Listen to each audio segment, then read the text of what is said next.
Le ministère vous est ouvert samedi après-midi et dimanche toute la journée et vous y découvrirez des expositions spécialement réalisées pour cette journée sur la biodiversité, sur la transition énergétique. Il y aura même une permanence pour vous informer sur les aides que vous pouvez obtenir pour faire les travaux d'économie d'énergie dans vos logements. Il y aura aussi une exposition pour les enfants. Le paysage appartient à celles et ceux qui le regardent.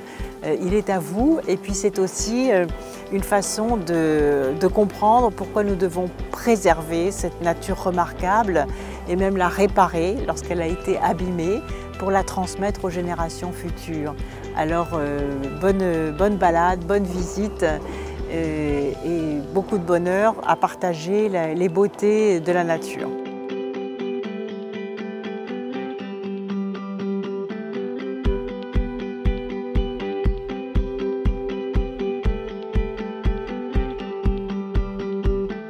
Cette année, les Journées européennes du patrimoine étaient placées sous le double thème du patrimoine culturel et du patrimoine naturel. La ministre de l'Écologie, Ségolène Royal, a souhaité cette année axer évidemment ces Journées du patrimoine autour du patrimoine naturel. Nous avons donc mis en place un ensemble d'expositions, c'est plus d'une vingtaine d'expositions qui ont été mises en place sur les divers thèmes autour notamment de la transition énergétique, également sur l'utilisation et les bonnes pratiques des animaux dans le jardin, la mise en place des potagers dans un espace urbain.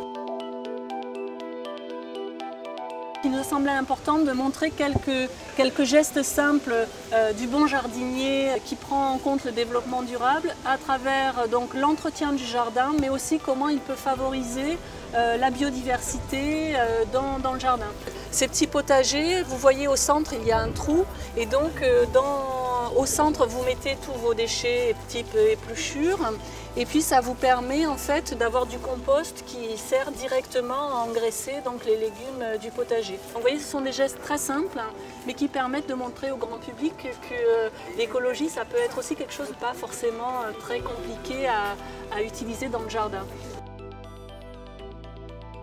La ministre a cette idée merveilleuse d'installer des poules pour recycler les déchets, peut-être vos déchets ménagers, mais en tout cas des moutons qui pourront de temps en temps venir tondre ces espaces merveilleux. J'ai appris l'écologie parce que je ne savais pas trop ce que c'était l'écologie. J'ai appris des choses sur les animaux, j'ai appris plein de choses et j'ai beaucoup aimé la visite. Ces 30 expositions, ça a été beaucoup d'énergie pour les monter, une grosse journée d'installation, mais le succès était au rendez-vous puisque cette année, il y a eu près de 5000 visiteurs, 4880 visiteurs exactement, ce qui est un taux de participation et de visite bien supérieur aux années précédentes.